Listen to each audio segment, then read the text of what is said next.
जय हिंद। आप सभी जो भी सीटेट की तैयारी कर रहे हैं, यदि पेपर 2 में आपने एसएसटी लिया है, तो ये वीडियो बिल्कुल आपके लिए है।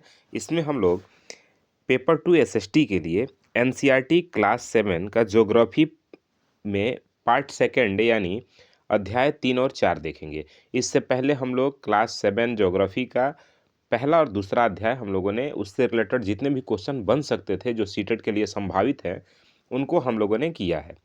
इसमें तीसरा और चौथे चैप्टर से जो भी संभावित प्रश्न बन सकते हैं सीटेट के लिए, उन सभी प्रश्नों को इसमें लाया गया है।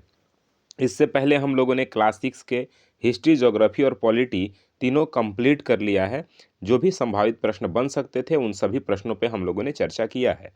यदि आपने नहीं देखा तो आप जाके वहाँ देखिए। आज का जो सेशन है हमारा, वो एसएसटी पेपर 2 एनसीईआरटी क्लास 7 से ज्योग्राफी का है और तीसरा और चौथा अध्याय का है। अध्याय मीन्स चैप्टर, ठीक है ना। तो चलिए हम शुरू करते हैं। आप हमारे साथ हैं और हम लोग पढ़ेंगे इसको। सीटेट के पॉइंट ऑफ व्यू से हमारे लिए बहुत ज़रूरी होने वाला है सेशन। नमस्कार, मेरा नाम विवेक पांडे है और आप देख रहे हैं टुडे एग्जाम स्टडी का यूट्यूब प्लेटफॉर्म। आइए फ्रेंड्स, पहले क्वेश्चन के साथ हम इस सेशन की शुरुआत करते हैं। पहला प्रश्न आप सभी के सामने है, जो स्थल मंडलीय प्लेटें जो होती हैं, उनकी गति के संदर्भ में निम्नलिखित कथन पर विचार कीजिए और सही कथन आपको बताना है। जो स्थल मंडलीय प्लेटें होती हैं, तो अब कह रहा है, कथन एक कह रहा है कि ये प्लेटें पृथ्वी के चारों ओर बहुत धीमी गति से घूमती हैं, और कथन सेकंड कह रहा है कि प्लेटों की गति का कारण पृथ्वी के अंदर पिघलते हुए मैग्मा में होने वाला चक्रीय गति है। अब कौन से कथन सत्य हैं, इस पे आपको बताना है। आप चाहें तो इसके सही कथन, सही विकल्प आप कमेंट बॉक्स में कमेंट करके ही बता सकते हैं। चाहें तो आप पेपर पेन से लिखते जाएं और लास्ट में आप कमेंट करें कि आपके कितने क्वेश्चन सही होते हैं, क्योंकि इतना करना ज़रूरी है ताकि आपके दिमाग में एक क्वेश्चन और इसका आंसर बैठ जाए, ठीक है ना। देखिए, सही विकल्प जो इसका होगा वो होगा कि ये प्लेटें पृथ्वी के चारों ओर बहुत धीमी गति से घूमती हैं और प्लेटों की गति का कारण पृथ्वी के अंदर पिघलते मैग्मा में होने वाला चक्रीय गति है। तो दोनों बात ठीक है, इसीलिए विकल्प सी आपका सही हो जाता है, ठीक है ना। देखिए, पृथ्वी का जो स्थल मंडल है अनेक प्लेटों में विभाजित है। पृथ्वी के अंदर पिघलता हुआ जो मैग्मा है वो वृत्तीय रूप में घूमता रहता है, जिसके कारण ये प्लेटें प्रत्येक वर्ष केवल कुछ मिलीमीटर ही धीमी गति से घूमती हैं, ठीक है ना। अगले प्रश्न की तरफ चलें तो अगला प्रश्न है, कथन और कारण वाले नीचे दिए गए कथन और कारण को ध्यान से पढ़ें और फिर जवाब दें। कथन है, भूकंप और ज्वालामुखी जैसी घटनाएं अंतर्जनित बल के कारण होती है, ठीक है ना। भूकंप और ज्वालामुखी जैसी घटनाएं जो भी होती हैं वो अंतर्जनित बल के कारण होती है, और कारण बता रहा है कि अंतर्जनित बल पृथ्वी के आंतरिक भाग में उत्पन्न होते हैं और कभी आकस्मिक तो कभी धीमी गति से उत्पन्न होते हैं। अब सही विकल्प आप चुनिए और बताइए कि क्या कथन और कारण दोनों सही है या नहीं है। तो देखिए मेरे भाई, जब आप पढ़ेंगे इसको तो आप पाएंगे कि जो विकल्प ए सही है वो बिल्कुल ठीक है, यानी पहला कथन और कारण दोनों बात बिल्कुल सही है, और जो कारण है वो कथन की सही व्याख्या कर रहा है। मतलब ये हुआ कि की पृथ्वी की गतियों को दो बलों में बांटा गया है। पृथ्वी की जो गति है उनको दो बलों में बांटा गया है। एक है अंतर्जनित बल वे बल हैं जो पृथ्वी के अंदर काम करते हैं, जिससे अचानक भूकंप या ज्वालामुखी जैसे घटनाएं होती हैं, ठीक है ना। तो इसलिए आपके कथन और कारण दोनों ठीक हैं। अब अगले प्रश्न की तरफ चलें तो अगला प्रश्न है आप सभी के लिए कि जो ज्वालामुखी के उस मुख को क्या कहते हैं जहां से मैग्मा बाहर निकलती है। सवाल ये है कि ज्वालामुखी जब फूटता है, ज्वालामुखी जब बाहर निकलता है, तो ज्वालामुखी के उस मुख को क्या कहते हैं जहां से मैग्मा बाहर आता है। तो आपको बताना है कि इसका सही विकल्प क्या होगा। देखिए मेरे भाई, जब आप इसको देखेंगे और इसका जब सही आंसर करेंगे तो इसका सही जो जवाब होगा वो होगा ऑप्शन नंबर बी, यानी उसको निकास कहते हैं, वेंट कहते हैं, ठीक है ना। उसको निकास कहते हैं जहाँ से मैग्मा बाहर निकलता है, ठीक है ना। बात समझ में आ रहा है। देखिए, भूप्रपटि पर खुला एक ऐसा छिद्र जहाँ से पिघले हुए पदार्थ अचानक निकलते हैं उसे निकास या वेंट कहते हैं। ज्वालामुखी के सबसे ऊपरी कटोरी नुमा भाग को क्रेटर कहा जाता है, ठीक है ना।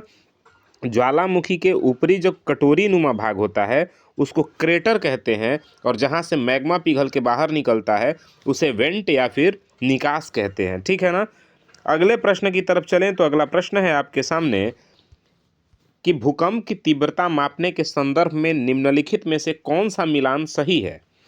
आपको बताना है कि कौन सा मिलान इसमें से सही है, किसके लिए, भूकंप की तीव्रता को मापने के लिए। तो देखिए मेरे भाई, जो सही विकल्प होगा वो होगा ऑप्शन नंबर डी, यानी रिक्टर स्केल पर, ठीक है ना। रिक्टर स्केल पर 7.0 या उससे अधिक सर्वाधिक शक्तिशाली भूकंप होता है। देखिए, एक तरफ भूकंप दिया है भूकंप लेखी, ठीक है ना। तो भूकंप लेखी जो होता है, जैसे भूकंप लेखी सिस्मोग्राफ, यानी भूकंप लेखी हम किसको कहते हैं, सिस्मोग्राफ को। तो कह रहा है कि वो क्या करता है, भूकंप की तीव्रता का परिमाण करता है, या रिक्टर स्केल भूकंप मापने वाला यंत्र होता है, या रिक्टर स्केल पर 2.0 का मान बहुत शक्तिशाली भूकंप होता है, या फिर रिक्टर स्केल पर 7.0 या उससे अधिक सर्वाधिक भूकंपशाली होता है। तो सही विकल्प है ऑप्शन नंबर डी, यानी रिक्टर स्केल पर 7.0 से अगर अधिक भूकंप आ गया तो सबसे शक्तिशाली भूकंप माना जाता है। जैसा कि आपने देखा होगा 2014 में जो नेपाल में हुआ था, नेपाल सेंटर था भूकंप का, ठीक है ना। तो 7.0 से अधिक था। बात समझ में आ रहा है, इसलिए विकल्प डी सही होगा। देखिए, 2.0 की तीव्रता का प्रभाव बहुत कम होता है, इसलिए विकल्प गलत है। जबकि 5.0 की तीव्रता वस्तुओं को गिरा सकती है, और 7.0 की जो तीव्रता है वो मुख्य भूकंप या सर्वाधिक शक्तिशाली माना जाता है। और इसको यंत्र को हम सिस्मोग्राफ कहते हैं, और मापने की इकाई को रिक्टर स्केल कहते हैं। जिस इकाई से हम मापते हैं उसको रिक्टर स्केल कहते हैं, और मापने वाला जो यंत्र होता है उसको हम सिस्मोग्राफ कहते हैं। भूकंप मापी यंत्र को क्या कहा जाता है, सिस्मोग्राफ, और भूकंप मापने की इकाई को क्या कहा जाता है, तो रिक्टर स्केल। दोनों बात ध्यान से समझिएगा और दिमाग में रखिएगा। अगले प्रश्न की तरफ चलें तो अगला प्रश्न आपसे कह रहा है कि नदी के कार्य के संदर्भ में जो विसर्प है, विसर्प का निर्माण कहाँ होता है, पर्वतीय क्षेत्रों में, मैदानी क्षेत्रों में, समुद्र तट पर, या रेगिस्तानों में। देखिए, इसका जो सही विकल्प होगा वो ऑप्शन नंबर बी होगा, यानी मैदानी क्षेत्रों में नदी के जो विसर्प का निर्माण होता है वो मैदानी क्षेत्रों में होता है। देखिए, क्या होता है, जब नदी पहाड़ों से निकलती है और मैदानी भाग में प्रवेश करती है तो वह मोटेदार मार्ग पर बहने लगती है, और नदी के इन्हीं बड़े मेढ़ों को विसर्प कहते हैं। क्या कहते हैं, विसर्प। नदी के बड़े मेढ़ों को, जहाँ से नदी मैदानी क्षेत्र में प्रवेश करती है और बहती है, उसे हम विसर्प कहते हैं। अगले प्रश्न की तरफ चलें तो अगला प्रश्न है, चाप झील का निर्माण नदी की किस अवस्था में होता है। तो देखिए, इसका जो सही विकल्प है वो ऑप्शन नंबर 1 होगा। जब विसर्प लूप नदी से कट जाते हैं तो चाप झील का निर्माण होता है। बात समझ में आ रहा है। देखिए, ये जो कुछ भी मैं आपको बता रहा हूँ ये सभी आपके एनसीईआरटी से लिए गए हैं। एनसीईआरटी क्लास 7 के ज्योग्राफी के चैप्टर 3 और 4 से लिए गए हैं। आप चाहें तो जा करके चैप्टर 3 और 4 में इस तरह के क्वेश्चन को देख और समझ सकते हैं, पढ़ भी सकते हैं, और यहाँ प्रैक्टिस भी कर सकते हैं। देखिए, समय के साथ जब विसर्प लूप नदी के मुख्य मार्ग से कट जाते हैं और एक अलग झील बनाते हैं जिसे चाप झील कहा जाता है। क्या कहा जाता है मेरे भाई, चाप झील कहा जाता है। अगले प्रश्न की तरफ चलें तो अगला प्रश्न है, समुद्र के किनारे जो खड़ी ऊंची चट्टानी तटों को जो लगभग ऊर्ध्वाधर होती है उनको क्या कहा जाता है। समुद्र के किनारे जो खड़ी ऊंची चट्टानें होती हैं उनको, जो ऊर्ध्वाधर क्रम में होती हैं, उनको क्या कहा जाता है। तो सही विकल्प आपको बताना है। देखिए, इसको जब देखेंगे तो सही विकल्प आपको समझ में आएगा, ऑप्शन नंबर बी होगा, यानी समुद्री भृगु जो होता है वो समुद्र के किनारे खड़ी चट्टानी को समुद्री भृगु कहा जाता है। समुद्री जल के ऊपर लगभग ऊर्ध्वाधर उठे हुए ऊंचे शैलीय तटों को समुद्री भृगु कहते हैं। बात क्लियर हो रहा है। अगला प्रश्न है कि एस्टेक का निर्माण किन क्रियाओं के परिणाम स्वरूप होता है। तो यह होता है समुद्री तरंगों के अपरदन के कारण। जब समुद्री तरंगों का अपरदन होता है तो स्टेक का निर्माण होता है, ठीक है ना। देखिए, जब समुद्री तरंगे तटीय मेहराब की छत को भी तोड़ देती है और केवल दीवारें बचती हैं, तो दीवार जैसी इन आकृतियों को स्टेक कहा जाता है। क्या कहा जाता है? स्टेक कहा जाता है। अगले प्रश्न की तरफ चलें तो अगला प्रश्न है, हिमनद द्वारा लाए गए मलबे जैसे रेत और कंकड़ से बनी आकृति को क्या कहते हैं? देखिए, कह रहा है प्रश्न आपसे कि जो हिमनद यानी हिमालय द्वारा जो भी मलबा लाया जाता है, जैसे रेत या कंकड़ के छोटे छोटे टुकड़े, उनको क्या कहा जाता है? तो उनको हिमोड़ कहा जाता है। क्या कहा जाता है? हिमोड़ कहा जाता है।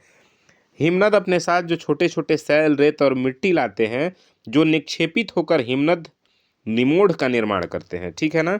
ये टर्म और एक शब्द आपके एनसीईआरटी से ही लिए गए हैं। ये सभी शब्द एनसीईआरटी के हैं आपके, तो ध्यान रखिएगा, शब्दों को भी ध्यान रखिएगा कि किसको क्या कहते हैं, क्योंकि जब यही आपसे पूछेगा एग्जाम में तो आपको समझ में नहीं आएगा कि ये कहाँ से पूछा गया है और इसका मतलब क्या होता है, ठीक है ना। अगला प्रश्न है, छत्रक शैल के संबंध में कौन सा कथन सत्य है? ठीक है, शैल के संबंध में कौन सा कथन सत्य है? ये रेगिस्तानी इलाकों में पाई जाती है।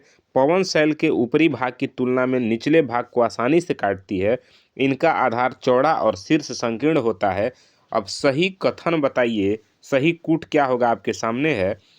तो देखिए, जब आप इसे देखेंगे और पढ़ेंगे तो इसका जो सही विकल्प होगा वो ऑप्शन नंबर ए होगा। यानी ए और दो दोनों बातें ठीक है। ये रेगिस्तानी इलाकों में पाई जाती हैं और पवन शैल के ऊपरी भाग की तुलना में निचले भाग को आसानी से काटती हैं। क्या? तो आप कहेंगे इसे छत्रक शैल, ठीक है ना। देखिए, कथन तीसरा गलत है, क्योंकि छत्रक शैल का आधार संकीर्ण माने पतला और शीर्ष जो होता है वो चौड़ा होता है, जो छाते की तरह होता है, ठीक है ना।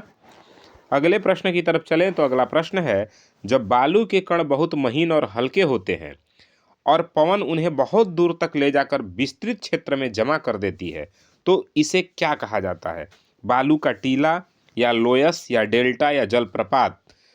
तो इसका जो सही विकल्प होगा वो होगा ऑप्शन नंबर बी, यानी इसे लोयस कहते हैं। जब हवा छोटे छोटे बालू के कण को बहुत दूर तक ले जाके जमा कर देती है तो इन्हें लोयस कहते हैं, ठीक है ना। ध्यान रखिएगा, लोयस का विशाल निक्षेप मुख्य रूप से चीन में पाया जाता है। कहाँ पाया जाता है मेरे भाई? तो यह चीन में पाया जाता है मुख्य रूप से, ठीक है ना। अगले प्रश्न की तरफ चलें तो अगला प्रश्न है, भूकंप आने की स्थिति में सुरक्षित स्थान के संदर्भ में क्या सही नहीं है? भूकंप जब आए तो आपको सुरक्षित रहना है और उस संदर्भ में कौन सा यहाँ जो ऑप्शन है वो गलत है, सही नहीं है, बताना है गलत, ठीक है ना। रसोई के काउंटर या मेज के नीचे छिपना, है बात बिल्कुल ठीक है। एनसीईआरटी आपसे कहता है कि जब भूकंप आए तो किसी मेज या काउंटर के नीचे छुप जाएं, दीवारों के कोने में खड़े हो जाएं, ये भी बात बिल्कुल ठीक है। बिजली के खंभों और कांच वाली खिड़कियों के पास खड़े होना चाहिए। देखिए मेरे भाई, ये बात बिल्कुल गलत है। जब भी भूकंप आए तो आपको बिजली के खंभे के पास नहीं रहना है, कांच के पास नहीं रहना है, ऐसे खिड़कियों के पास नहीं रहना है जिनमें कांच लगे हों, ऐसे दरवाज़ों के पास नहीं रहना है जिनमें कांच लगे हों। क्यों? क्योंकि वो क्रैक होंगे, फूटेंगे तो संभवतः आपको नुकसान पहुंचा सकते हैं। और खुले मैदान में जाना, ये भी बात बिल्कुल ठीक है। तो जो कि गलत विकल्प पूछ रहा था, तो सही विकल्प होगा ऑप्शन नंबर सी, ठीक है ना। अगले प्रश्न की तरफ चलें तो अगला प्रश्न है कि नदी के मुहाने पर बनने वाली आकृति डेल्टा के निर्माण का प्रमुख कारण क्या है? जब नदी अपने मुहाने पर डेल्टा का निर्माण करती है तो उसका मुख्य कारण क्या होता है? क्यों ये डेल्टा का निर्माण होता है? तो देखिए मेरे भाई, जब भी नदी अपने यहाँ से अवसाद लेके आती है और जब वो मुहाने पर पहुँचती है, यानी समुद्र में जब मिलने की स्थिति पर होती है, तो वहाँ अवसादों का निक्षेपण होता है, जिससे डेल्टा का निर्माण होता है। किसका निर्माण होता है? डेल्टा का निर्माण होता है। तो सही जवाब है ऑप्शन नंबर बी, यानी अवसादों के निक्षेपण से डेल्टा का निर्माण करती हैं नदियाँ, ठीक है ना। आपने सुना होगा सुंदरवन डेल्टा के बारे में सुना होगा, जो दो नदियों के वजह से उस डेल्टा का निर्माण हुआ है,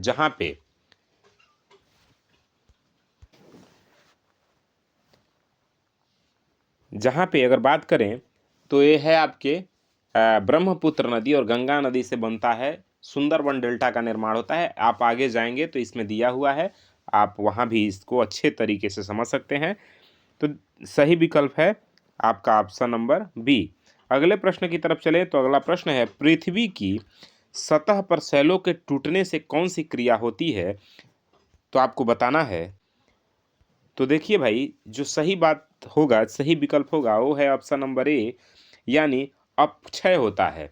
पृथ्वी की सतह पर सैलों के टूटने से अपक्षय क्रिया होती है, ठीक है ना। तो ये बात आपको ध्यान रखना है। देखिए, पृथ्वी की सतह पर सैलों के टूटने से अपक्षय कहते हैं, जबकि जल, पवन और बर्फ जैसे कारकों द्वारा होने वाले क्षय को अपरदन कहते हैं। पृथ्वी की सतह पर सैल के टूटने को अपक्षय कहते हैं, जबकि जल, पवन और बर्फ जैसे कारकों द्वारा कोई घटनाएं हो तो उन्हें अपरदन कहते हैं। बात आपको बिल्कुल ध्यान रखना है। अगले प्रश्न की तरफ चलें। बालू टिप्पा, बालू टिब्बा जो होता है उसका निर्माण मुख्य रूप से किस कारक द्वारा होता है, तो यह होता है पवन से, यानी हवाओं से बालू टिब्बा का निर्माण होता है, ठीक है। अगले प्रश्न की देखिए, रेगिस्तान में जब पवन बहती है, यानी रेगिस्तान में जब हवाएं चलती हैं, रेगिस्तान में देखिए जब हवाएं चलती हैं ना, तो वह बालू को उड़ाकर एक स्थान से दूसरे स्थान पर ले जाती हैं। जब पवन रुकती है तो यह बालू गिरकर छोटी पहाड़ी बनता है, जिसे बालू टिब्बा कहा जाता है। आपके एनसीईआरटी किताब के अनुसार इसे बालू टिब्बा कहते हैं। जब हवाएं बालू के छोटे कणों को बालू का ढेर या बालू का पहाड़ बना देती हैं, उन्हें बालू का टिब्बा कहते हैं। अगले प्रश्न की तरफ चलें तो अगला प्रश्न है कि भूकंप की तरंगे कितने प्रकार की होती हैं। भूकंप की तरंगे कितने प्रकार की होती हैं, तो आपको बताना है। देखिए, इसका सही विकल्प होगा ऑप्शन नंबर बी, यानी भूकंप की जो तरंगे होती हैं वो 3 प्रकार की होती हैं। पहला पी, दूसरा एस और एल तरंगे। ये 3 प्रकार की तरंगे होती हैं, पी एस एल तरंगे, ठीक है ना। देखिए, पी तरंगे जो होती हैं वो अनुदैर्घ्य होती हैं, एस तरंगे जो होती हैं वो अनुप्रस्थ होती हैं, और एल तरंगे जो होती हैं वो पृष्ठीय होती हैं। बात ध्यान रखना है। तो भूकंप की 3 तरंगे होती हैं आपके एनसीईआरटी के किताब के अनुसार। विश्व का सबसे ऊंचा जलप्रपात एंजेल जलप्रपात कहाँ स्थित है। सबसे पहले तो आपको यही बात ध्यान रखना है कि विश्व का सबसे ऊंचा जो जलप्रपात है उसका नाम है एंजेल। क्या नाम है? एंजेल। और वो कहाँ है? तो ऑप्शन नंबर सी राइट है, वेनेजुएला में है, ठीक है ना। कहाँ है मेरे भाई? तो वेनेजुएला में है, ध्यान रखिएगा। एंजेल जलप्रपात दक्षिण अमेरिका के वेनेजुएला में स्थित है, ठीक है ना। तो ये आप एकदम बिल्कुल ध्यान रखिएगा। अगले प्रश्न की तरफ चलें तो अगला प्रश्न है, वह स्थान जहाँ से भूकंपीय ऊर्जा उत्पन्न होती है उसे क्या कहते हैं? तो उसे उद्गम केंद्र कहते हैं। क्या कहते हैं? उद्गम केंद्र कहते हैं, जहाँ से भूकंपीय ऊर्जा निकलती है। पृथ्वी के अंदर वह स्थान जहाँ कंपन शुरू होता है उद्गम केंद्र कहलाता है, और सतह पर इसके ठीक ऊपर के बिंदु को अधिकेंद्र कहते हैं, ठीक है ना। अगला प्रश्न है, तटीय मेहराब। तटीय मेहराब के केवल छत के रहने और बाद में उसके भी टूटने से क्या बनता है? ध्यान रखिए, तटीय मेहराब के केवल छत के रहने और बाद में उसके भी टूटने से क्या बनता है? तो मेरे भाई आप ध्यान रखिएगा, उससे स्टैक बनता है। अभी आपने पिछले क्वेश्चन में पढ़ा है कि उससे क्या बनता है? स्टैक बनता है। अगले प्रश्न की तरफ चलें तो अगला प्रश्न है, बाह्य जनित बल का परिणाम क्या होता है? तो इससे देखिए, इसका जो सही विकल्प होगा वो आपके सामने ऑप्शन नंबर सी होगा, यानी भू आकृतियों का अपरदन और निक्षेपण बाह्य जनित बल का परिणाम है, ठीक है ना। अगले प्रश्न की तरफ चलें तो अगला प्रश्न है, देखिए, बाह्य जनित बल पृथ्वी की सतह पर कार्य करते हैं, जैसे बहता जल, हवा, जो धरातल को घिसकर नई आकृतियां बनाते हैं। अगले प्रश्न की तरफ चले तो वायुमंडल के संगठन के संदर्भ में निम्नलिखित कथनों पर विचार कीजिए और बताइए। आपके सामने 2 कथन हैं, 3 कथन हैं और उसके बाद उसके कूट हैं, और सत्य कथन को बताना है। पहला कह रहा है कि नाइट्रोजन वायुमंडल में सबसे प्रचुर मात्रा में पाई जाने वाली गैस है। दूसरा है, कार्बन डाइऑक्साइड गैस का उपयोग हरे पौधे अपना भोजन बनाने के लिए करते हैं। तीसरा है, आर्गन गैस वायुमंडल में ऑक्सीजन से अधिक मात्रा में पाई जाती है। अब चार कूट आपके सामने हैं, सही विकल्प आपको बताना है। तो देखिए मेरे भाई, सही विकल्प होगा ऑप्शन नंबर 1, यानी केवल 1 और 2 बार ठीक है। आर्गन जो गैस है वो ऑक्सीजन से अधिक होता है, बात बिल्कुल गलत है। दो ही कथन ठीक हैं, यानी नाइट्रोजन जो है वो वायुमंडल में सबसे प्रचुर मात्रा में पाए जाने वाली गैस है। वायुमंडल में नाइट्रोजन सबसे प्रचुर यानी अधिक मात्रा में पाए जाने वाली गैस है, और कार्बन डाइऑक्साइड गैस का उपयोग हरे पौधे अपना भोजन बनाने के लिए करते हैं। दोनों बात बिल्कुल ठीक है। चलिए अगले प्रश्न की तरफ चलें। देखिए ध्यान रखिएगा इस बात का, क्वेश्चन पूछता है मिलान के लिए, वायुमंडल में सबसे अधिक जो मात्रा है गैस की वो है नाइट्रोजन। कितना परसेंट है भाई मेरे? 78%। कितना परसेंट? 78। दूसरा अगर बात करें तो दूसरे नंबर पे आपका आता है ऑक्सीजन, जो कितना है? 21%। कितना है?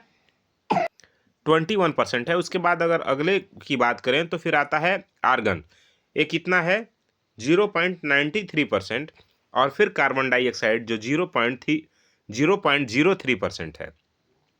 अतः आर्गन जो है वो ऑक्सीजन से कम है, इसलिए कथन आपका थर्ड गलत हो जाता है। पौधे प्रकाश संश्लेषण के लिए CO2 का उपयोग करते हैं, ये बात बिल्कुल ठीक है। अगले प्रश्न की तरफ चलें तो अगला प्रश्न कह रहा है, नीचे दिए गए कथन और कारण को ध्यान से पढ़ें। नीचे दिए गए कथन और कारण को क्या करें? ध्यान से पढ़ें। चलिए पढ़ते हैं। कथन है, कार्बन डाइऑक्साइड को ग्रीन हाउस गैस कहा जाता है, और कारण है यह पृथ्वी से विकिरित ऊष्मा को रोककर पृथ्वी पर ग्लोबल वार्मिंग यानी भूमंडलीय तापमान का कारण बनती है। अब आपको बताना है सही कथन। विकल्प आपके सामने 4 हैं और चारों विकल्प आपको बताना है। तो देखिए मेरे भाई, सही जो विकल्प होगा ना वो आपका ऑप्शन नंबर 1 होगा, यानी ए और आर दोनों बात ठीक है, और आर ए की सही व्याख्या करता है। मतलब कार्बन डाइऑक्साइड को ग्रीन हाउस गैस कहते हैं। कौन सा गैस कहते हैं? Green house gas. और ये क्या करता है? यह पृथ्वी से जो विकिरित ऊष्मा है, यानी पृथ्वी पर जो ऊष्मा है, जैसे गाड़ी के चलने से, पराली जलाने से, या किसी भी तरह का ऊष्मा है, उसको रोक कर पृथ्वी पर ग्लोबल वार्मिंग यानी तापमान को बढ़ाती है। तापमान के बढ़ने से ही ग्लोबल वार्मिंग का खतरा है। बात समझ में आ रहा है? और यही देखिए, पेड़ कट रहा है, बात समझिए।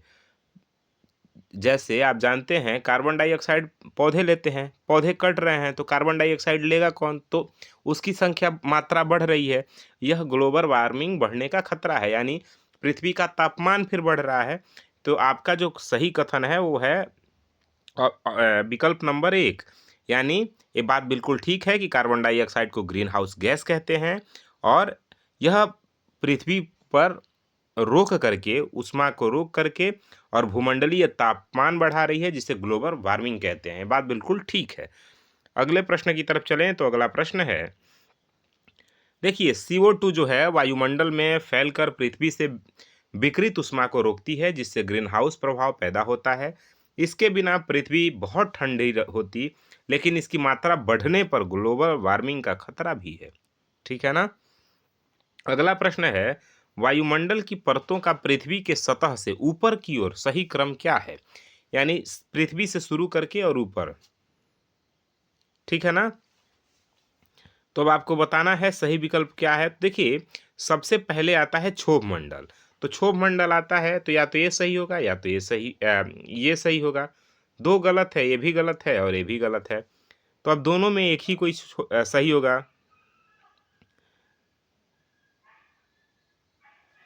तो देखिए सबसे पहले होता है क्षोभ मंडल, फिर समताप मंडल, फिर मध्य मंडल, फिर बाह्य मंडल या आयन मंडल, और फिर होता है बहिर्मंडल। तो विकल्प ए ठीक है। बात समझ में आ रहा है? सबसे पहले क्षोभ मंडल, फिर समताप मंडल, फिर मध्य मंडल, फिर आयन मंडल, फिर बहिर्मंडल। यह वायुमंडल की 5 परतों का सही क्रम है, नीचे से ऊपर की तरफ। ठीक है ना? अगला क्वेश्चन है, वायुमंडल की उस परत की पहचान कीजिए जहां मौसम की लगभग सभी घटनाएं जैसे वर्षा, कोहरा, ओलावृष्टि होती हैं। वो कौन से मंडल में होती हैं? तो मेरे भाई सही विकल्प है ऑप्शन नंबर 1, यानी ये होती हैं समताप मंडल में। किस मंडल में? समताप। ओ सॉरी सॉरी, ध्यान रखिए यहाँ थोड़ा मिस्टेक हो गया। सबसे पहला है क्षोभ मंडल, और ये वर्षा की सभी घटनाएं कहाँ होती हैं? क्षोभ मंडल में, समताप मंडल में नहीं। ध्यान रखिए, यहाँ थोड़ा सा मिस्टेक हो गया है। सबसे पहले आता है क्षोभ मंडल, फिर समताप मंडल, फिर मध्यमंडल, फिर आयनमंडल, फिर बहिर्मंडल। तो जो भी वर्षा, कोहरा, ओलावृष्टि की जो भी घटनाएं, मौसम संबंधित जितनी घटनाएं होती हैं, लगभग सभी घटनाएं क्षोभ मंडल में होती हैं। किस मंडल में मेरे भाई?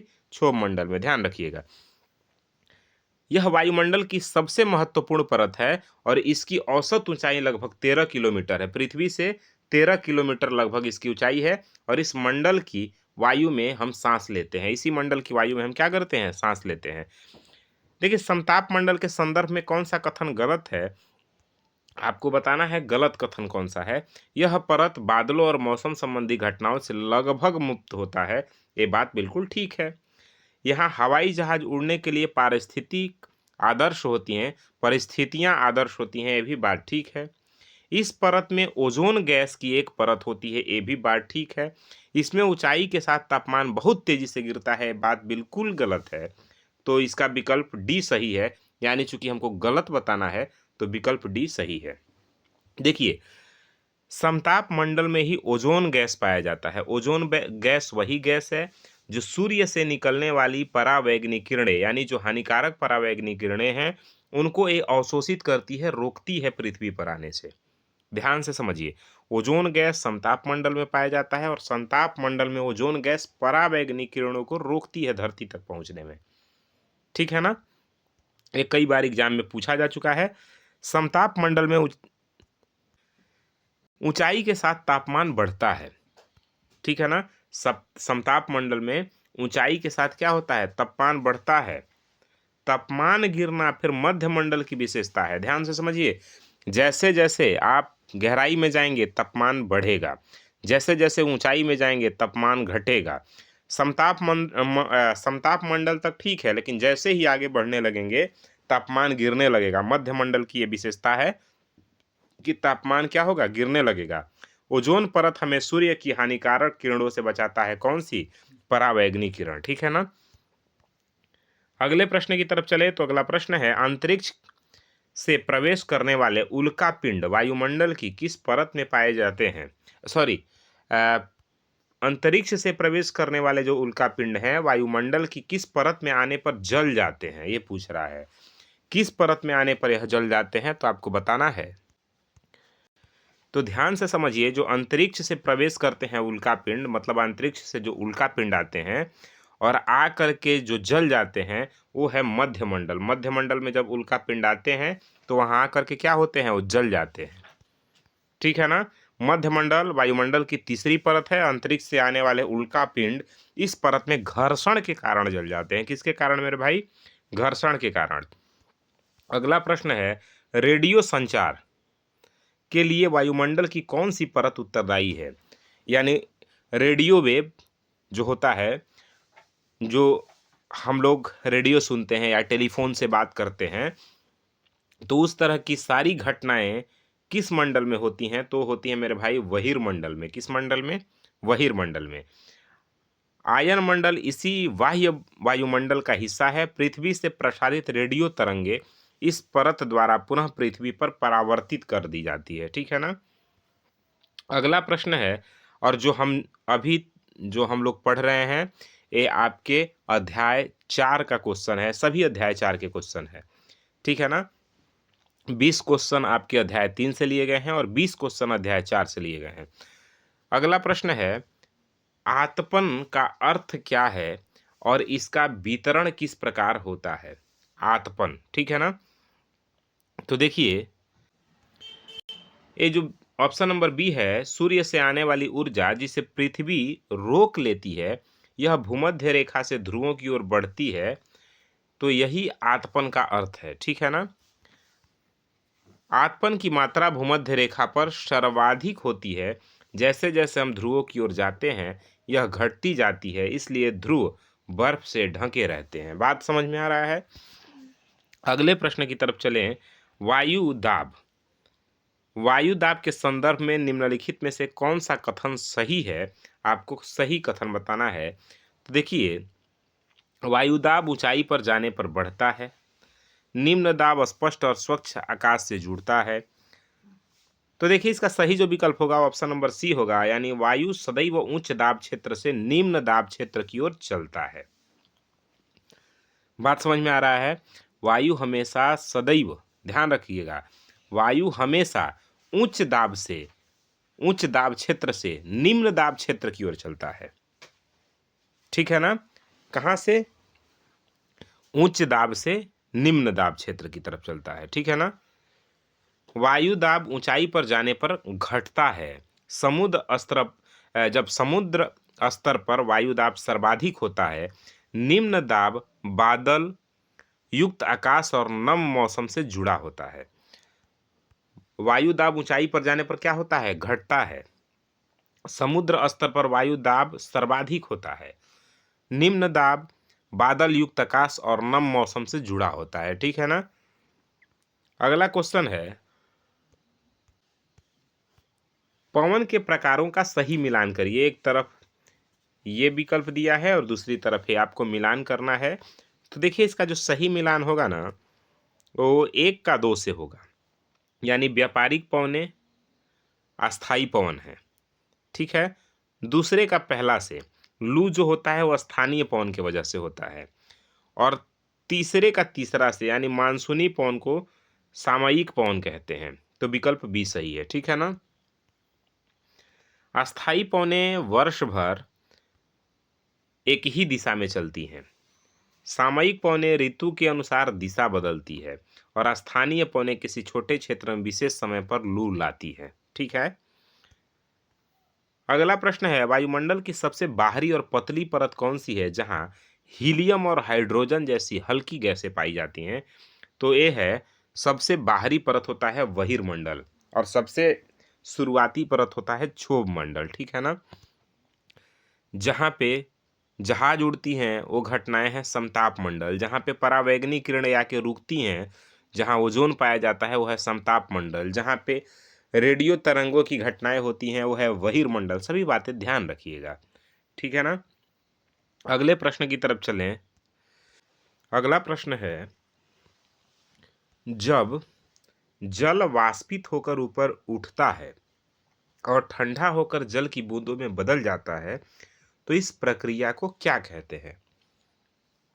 तो इस प्रक्रिया को हम लोग संघनन कहते हैं। क्या कहते हैं? संघनन।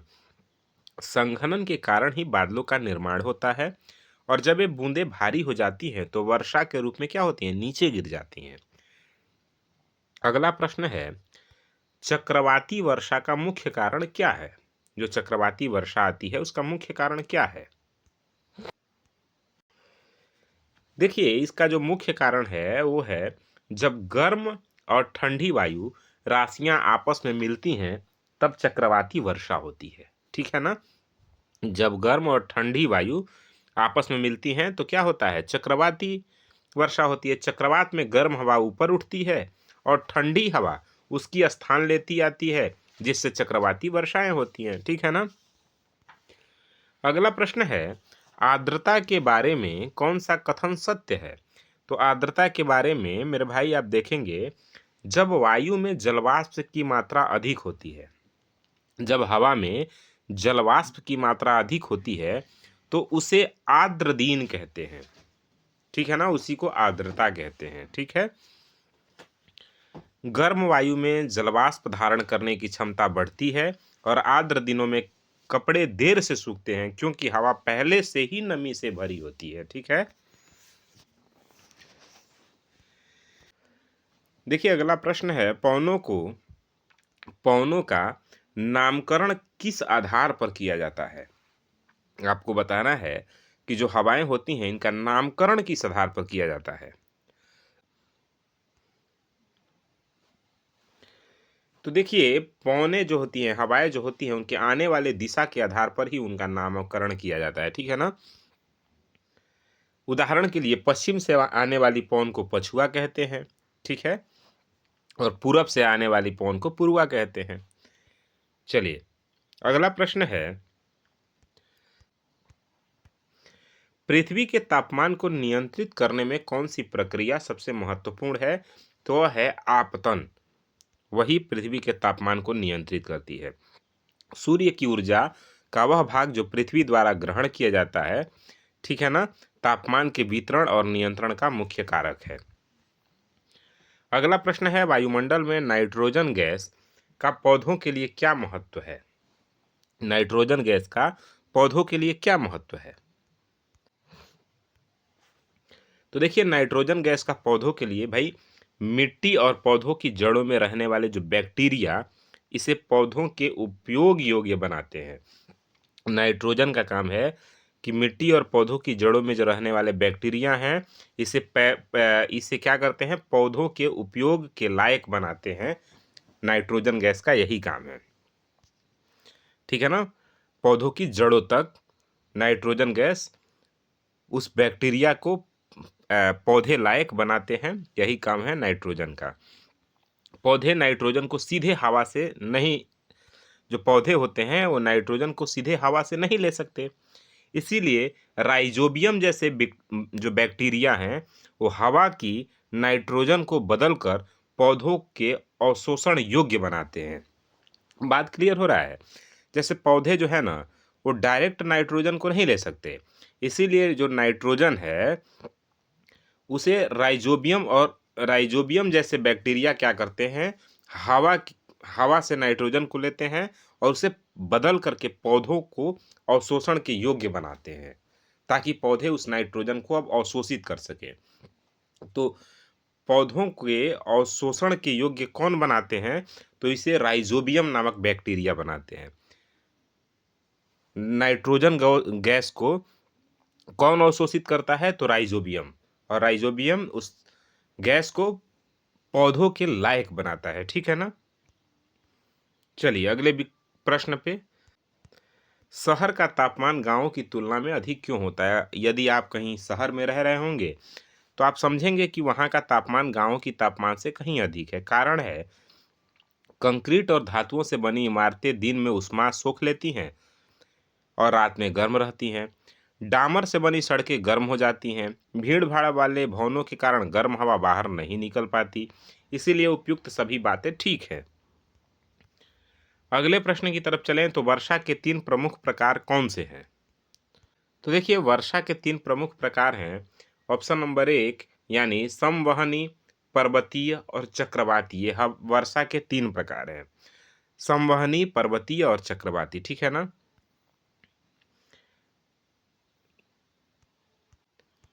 अगला प्रश्न है, यदि आप चंद्रमा पर खड़े हैं और वहां वायुमंडल नहीं है तो आपके शरीर पर क्या प्रभाव पड़ेगा? प्रश्न कह रहा है कि यदि आप चंद्रमा पर खड़े हैं और वहां वायुमंडल नहीं है तो आपके शरीर पर क्या प्रभाव पड़ेगा? तो देखिए, शरीर के विपरीत वायुदाब न होने के कारण रक्त वाहिकाएं फट सकती हैं, ठीक है ना। शरीर के विपरीत वायुदाब, देखिए जितना हमारा शरीर अंदर से दाब लगाता है उतना ही बाहर से दाब लगा है। बात समझ में आ रहा है? लेकिन अगर वायुमंडलीय दाब न हो तो उसके विपरीत वायु दाब न होने के कारण हमारी जो रक्त वाहिकाएं हैं, यानी जो नसें हैं, वो फट सकती हैं। बात समझ में आ रहा है? चंद्रमा पर वायु नहीं होता, ठीक है ना। चंद्रमा पर वायु नहीं है, इसलिए वायु दाब भी नहीं है। अंतरिक्ष यात्री विशेष सुरक्षात्मक सूट पहनते हैं क्योंकि वायु दाब की अनुपस्थिति में शरीर का आंतरिक दबाव रक्त वाहिकाओं को फाड़ सकता है, ठीक है ना। अगला प्रश्न है, पृथ्वी की गतियों के प्रभाव के संबंध में निम्नलिखित युग्मों पर विचार करिए। आकस्मिक बल, पटल विरूपण बल और बाह्य जनित बल। और तीसरा, दूसरे साइड इसका मिलान है, तो कौन किससे मिलेगा? सही विकल्प बताइए। तो देखिए, सही जो मिलान है वह है तीसरा, यानी बाह्य जनित बल, नदी और पवन द्वारा अपर्दन, ठीक है ना। तो केवल विकल्प बी सही है, ठीक है। चलिए अगले प्रश्न की तरफ चलें। देखिए, आकस्मिक बल से भूकंप और ज्वालामुखी आते हैं, जबकि पर्वत निर्माणकारी बल धीमी गति यानी पटल विरूपण के अंतर्गत आते हैं, और बाह्य जनित बल सतह पर अपर्दन और निक्षेपण का कार्य करते हैं।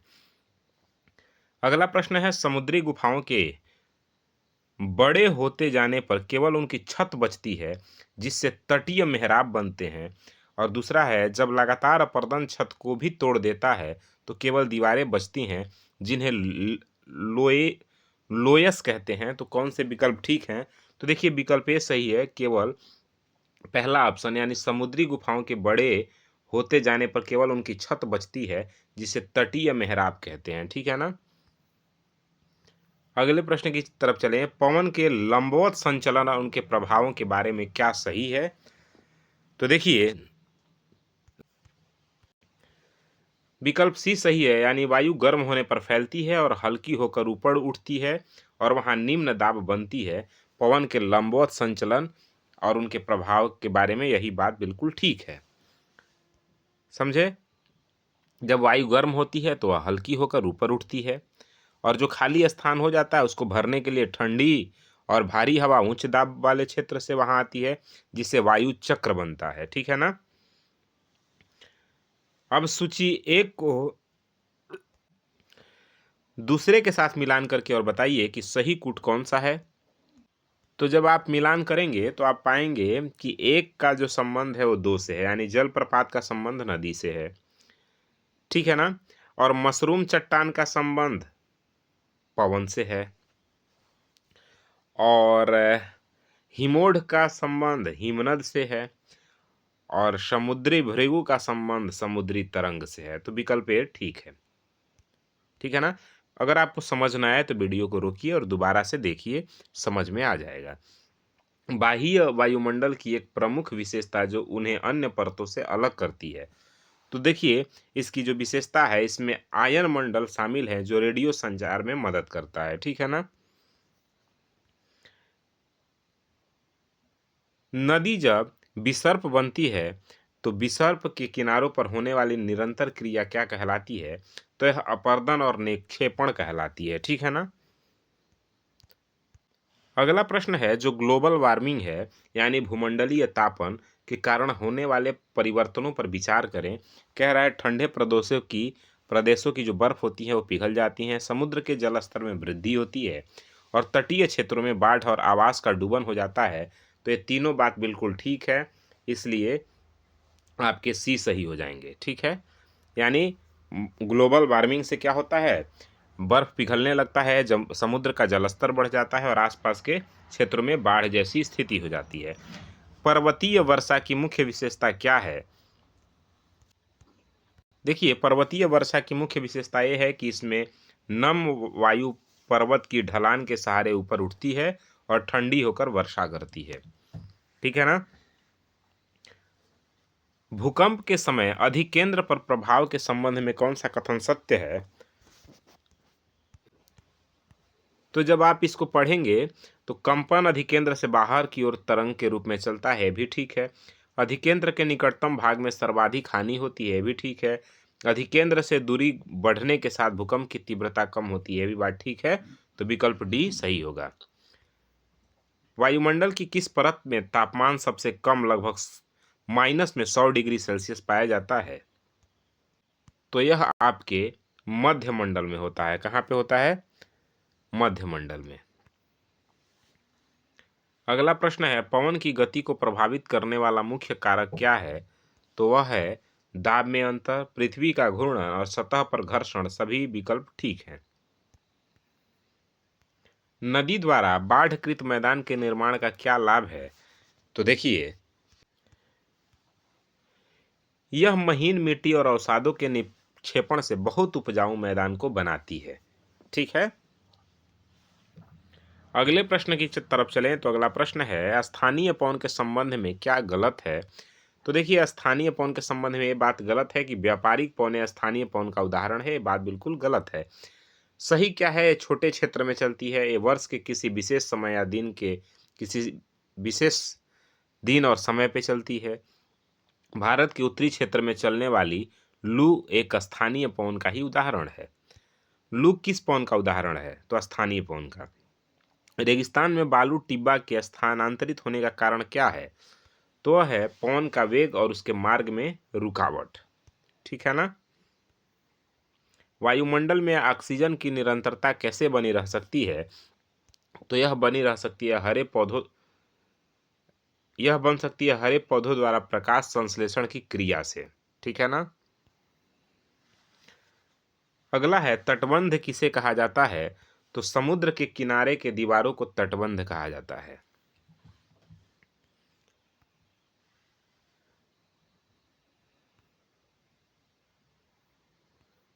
अगला प्रश्न है, मौसम के स्वच्छ और साफ होने का संकेत कौन सा दाब देता है? तो यदि मौसम स्वच्छ और साफ है तो इसका मतलब उच्च दाब है। क्या है? उच्च दाब है। हिमनद को बर्फ की नदियां क्यों कहा जाता है?